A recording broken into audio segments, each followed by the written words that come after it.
മന്ത്രിക്കേറെ സ്പീഡിൽ പോണം, മന്ത്രിക്കാറ് ഫ്ലൈറ്റിന് തുല്യം, മന്ത്രിയെ പയ്യപ്പോ കാറിൽ കയറി പയ്യപ്പോ, മന്ത്രിക്കേറെ സ്പീഡിൽ പോണം, മന്ത്രിക്കാറ് ഫ്ലൈറ്റിന് തുല്യം, മന്ത്രിയെ പയ്യപ്പോ, മന്ത്രി സ്വൽപ്പം പയ്യപ്പോ, മന്ത്രിയെ പയ്യപ്പോ, കാറിൽ കയറി പയ്യപ്പോ.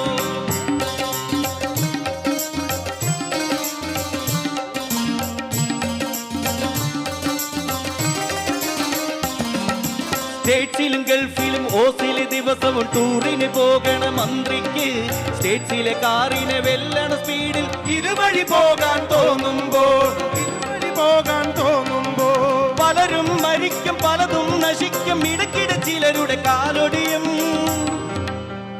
മന്ത്രിക്കൊപ്പം കൂടെ പോണ പോലീസിന്റെ തെറികട്ട കൊടുങ്ങല്ലൂരമ്മ പോലും ഓടിയൊളിക്കും. മന്ത്രിയെ പയ്യപ്പോ പയ്യപ്പോ, മന്ത്രിയെ മന്ത്രിയെ പയ്യപ്പോ, പയ്യപ്പോ, മന്ത്രിയെ. പോറ്റിയേ കേറ്റിയേ സ്വർണം ചെമ്പായി മാറ്റിയേ, സ്വർണം കട്ടവനാരപ്പാ, സഖാക്കളാണേ പൊന്നപ്പാ, സ്വർണം കട്ടവനാരപ്പാ, സഖാക്കളാണേ അയ്യപ്പ സ്വാമിയേ. ഈ പാട്ടിലെ വരികൾ ശ്രദ്ധിച്ചത് നിങ്ങൾ? ഈ പാട്ടിലെ വരികളായിരുന്നു ഇപ്പം കുറച്ചും കൂടെ ഈ പറഞ്ഞ മന്ത്രിസഭക്കും മന്ത്രിമാർക്കും ചേരുന്നത് അല്ലേ? അതായത് മന്ത്രി പല കാര്യത്തിനും എന്താ പറയാ സ്പീഡിൽ പോകുന്ന വർത്താനം നമുക്ക് ഈ നവകേരള യാത്രേന്റെ സമയത്ത് നമ്മൾ കണ്ടിട്ടുണ്ടല്ലേ? മന്ത്രിമാർ പോകുന്ന സ്പീഡും ആംബുലൻസ് വരെ സ്റ്റോപ്പ് ചെയ്തിട്ട് മന്ത്രിമാർ പോയ സ്പീഡും ആരെങ്കിലും ചോദ്യം ചെയ്യാൻ പോലീസുകാരുടെ അടിയും തെറിയും ഒക്കെ കറക്റ്റായിട്ട് നവകേരള യാത്രയിൽ നമുക്ക് കാണിച്ചു തന്നിട്ടുണ്ട്. ഞാൻ പറഞ്ഞത് നമ്മുടെ പോറ്റിയെ കയറ്റിയെ അതിനേക്കാളും കുറച്ചുകൂടെ ബെറ്റർ ഇത് ഇട്ടിട്ട് അത് ബാക്ക്ഗ്രൗണ്ടിൽ വരുന്നതായിരുന്നു നല്ലത്, കറക്റ്റ് ആയതിന്. ഏതായാലും 11 കൊല്ലം മുമ്പ്, 11 അതിൻ്റെ മുമ്പായിരിക്കും ഈ ഒരു പാട്ട് വന്ന സമയത്ത് ആർക്കും ഒരു പ്രശ്നം ഉണ്ടായിരുന്നില്ല. കാരണം ഈ പാട്ട് വന്നത് ഇവിടെ കൈരളി TV-യിലായിരുന്നു. ഇതാരെ ആക്കിയതല്ല എന്നുള്ളതൊക്കെ അന്നത്തെ സാഹചര്യങ്ങൾ എന്താണെന്ന് അറിയില്ല. അതിൽ കൈരളി TV വന്നതുകൊണ്ട് എന്തായാലും ഈ പറഞ്ഞ ഭരണപക്ഷത്തിനെ അല്ല കളിയാക്കിയതെന്ന് ഉറപ്പാണ്. അതുകൊണ്ട് തന്നെ അന്നൊന്നും കേസായില്ല. ഇനി കേസാവുക എന്ന് പറഞ്ഞത് 2 കാര്യമുണ്ട് കേട്ടോ അതിൽ. ഒന്ന് കലാഭവൻ പാടി, ഒന്ന് നാദൃശ്യെ പാടി. ഇന്നത്തെ സാഹചര്യത്തിൽ, ഇന്നത്തെ കറന്റ് ഇന്ത്യയിലാണ് നാദൃശ്യ ഇതുപോലത്തെ ഒരു പാട്ട് പാടുന്നതെങ്കിൽ എൻ്റെ പൊന്ന നാദൃശ്യെ, നീ ഇന്ന് രാജ്യദ്രോഹിയും അതല്ലെങ്കിൽ നീ എന്താ പറയാ മുസ്ലിം ജിഹാദിയൊക്കെ ആയി മാറിയേനെ. അതാണല്ലോ നമ്മൾ കണ്ടത്. നിങ്ങൾ അറിഞ്ഞു കാണൂലേ പോറ്റിയെ കയറ്റി എന്നുള്ള പാട്ടിന്റെ കേസിനെ പറ്റിയൊക്കെ നിങ്ങൾ അറിഞ്ഞു കാണൂലേ? ഏതായാലും 2 വരി പാടട്ടെ. സ്വർണം ചെമ്പായി മാറ്റിയേ, സ്വർണ്ണപ്പാളികൾ മാറ്റിയേ, ശാസ്താവിന്ധനമൂർത്തിയേ, സ്വർണം കണ്ടവനാരപ്പ, സഖാക്കളാണേ അയ്യപ്പ, മോഹം മാറ്റിയതാരപ്പ, സഖാക്കളാണേ അയ്യപ്പ, സ്വർണം കട്ടവനാരപ്പ, സഖാക്കളാണേ അയ്യപ്പ, മോഹം മാറ്റിയതാരപ്പ, സഖാക്കളാണേ അയ്യപ്പ. ബാക്കി പാടുന്നില്ല, പോട്ടെ. അപ്പം ഈ പാട്ടിനെതിരെ കേസ് കൊടുത്തിരിക്കുകയാണ്. കേസ് കൊടുത്തത് 2 ടൈപ്പ് കേസുകളൊക്കെ കേട്ടോ. ഒന്നൊന്നുമല്ല. ഒന്ന് മതചിഹ്നങ്ങൾ അല്ലെങ്കിൽ മതാചാരങ്ങൾ ഉപയോഗിച്ച് തെരഞ്ഞെടുപ്പിന്റെ പ്രചരണായുധമാക്കി.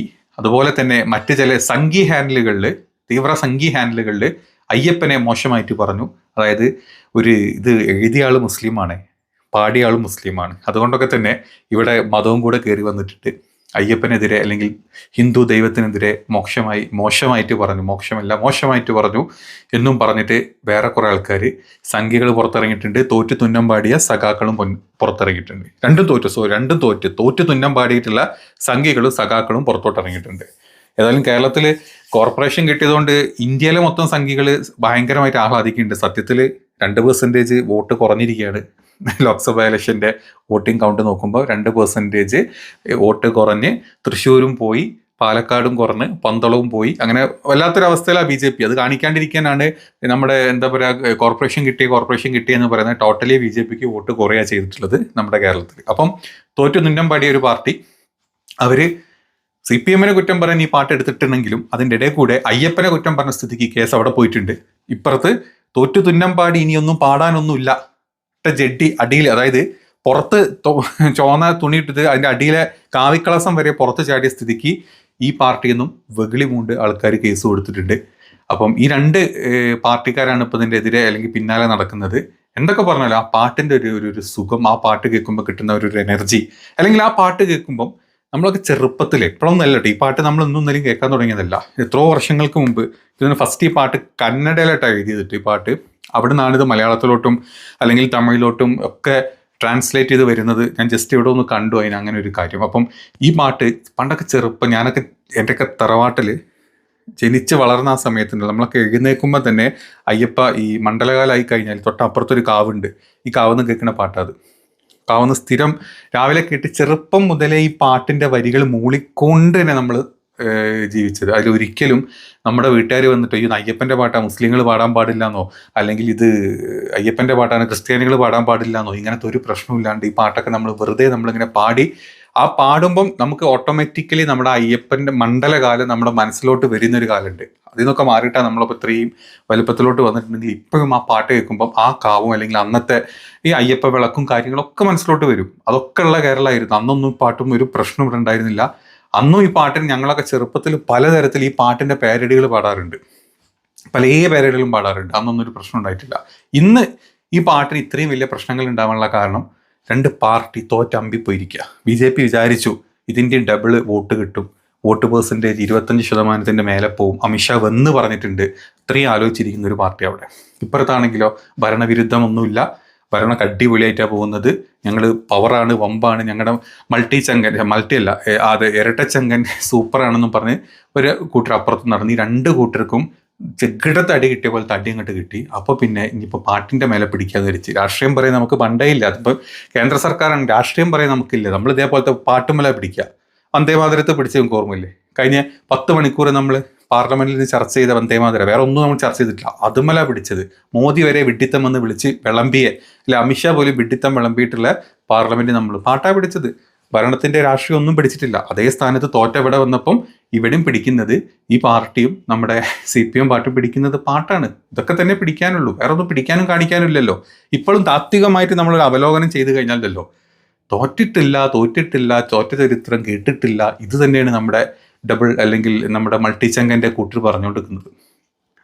തോറ്റെന്ന് അങ്ങ് സമ്മതിച്ചു തരാം. ഏറ്റവും കൂടുതൽ ഇപ്പോൾ ഈ UDF ആണെങ്കിലും ഈ രാജ്യത്തെ UDF വേണ്ടി വോട്ട് ചെയ്ത നിഷ്പക്ഷരാണെങ്കിലും ബുദ്ധിമുട്ടുന്നൊരു കാര്യം എന്താ പറയുക, ഇവന്മാർ നിങ്ങൾ തോറ്റ് അപ്പിയിട്ടു, ചരിത്രത്തിൽ ആദ്യമായിട്ട് ഇത്രയും വലിയ തോൽവി നിങ്ങൾ തോറ്റു എന്ന് അംഗീകരിക്കാനുള്ളൊരു ബുദ്ധിമുട്ടാണ്.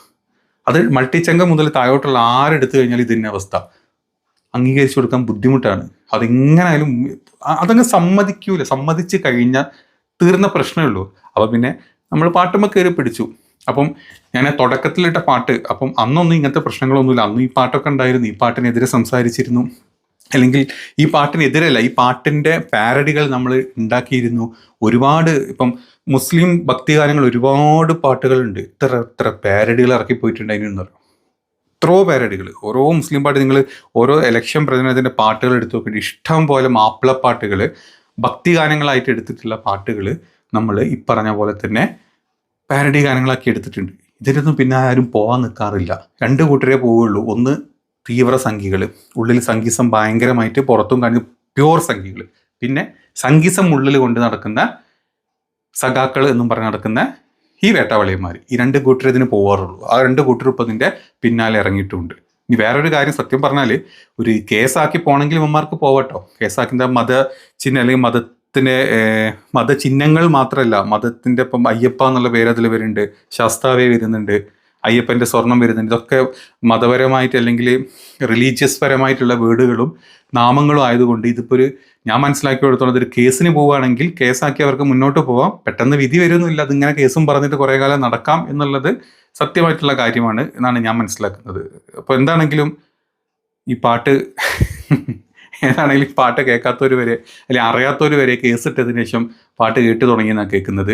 ഇനിയിപ്പോൾ പാർലമെൻറ്റിൽ മാത്രമല്ല പാടിയത്, പാർലമെൻറ്റിൻ്റെ അപ്പുറത്ത് വേറെ എവിടെയെങ്കിലുമൊക്കെ ഉണ്ടെങ്കിൽ അവിടെയൊക്കെ ഈ പാട്ടെത്തും. അതിനും കൂടെ നമ്മുടെ ഈ സഖാക്കളും സംഘികളും ആദ്യം പരിശ്രമിക്കുന്നുണ്ട്. ഏതാണെങ്കിലും സഖാക്കൾക്കും സംഘിയക്കും കണ്ടില്ല രണ്ടിൻ്റെയും ഉള്ളിലിരിപ്പ്, സഖാവിൻ്റെയും സഖാവും സംഘിയും സാസ രണ്ടും നല്ല ഒരു ഐക്യമുണ്ട് നിങ്ങൾക്ക് ഇപ്പോൾ മനസ്സിലായില്ലേ? ഈ പാട്ട് ഇറങ്ങിയ സമയത്ത് അല്ലെങ്കിൽ ഈ പാട്ടിനെതിരെ കേസ് കൊടുത്തപ്പോൾ നിങ്ങൾക്ക് മനസ്സിലായില്ലേ? ആ CJP ബന്ധം എത്രത്തോളം ദൃഢമാണെന്ന് നിങ്ങൾക്ക് മനസ്സിലായിട്ടുണ്ടാവും അല്ലേ? ഇതാണ് നമ്മുടെ നാടിൻ്റെ യഥാർത്ഥ അവസ്ഥ.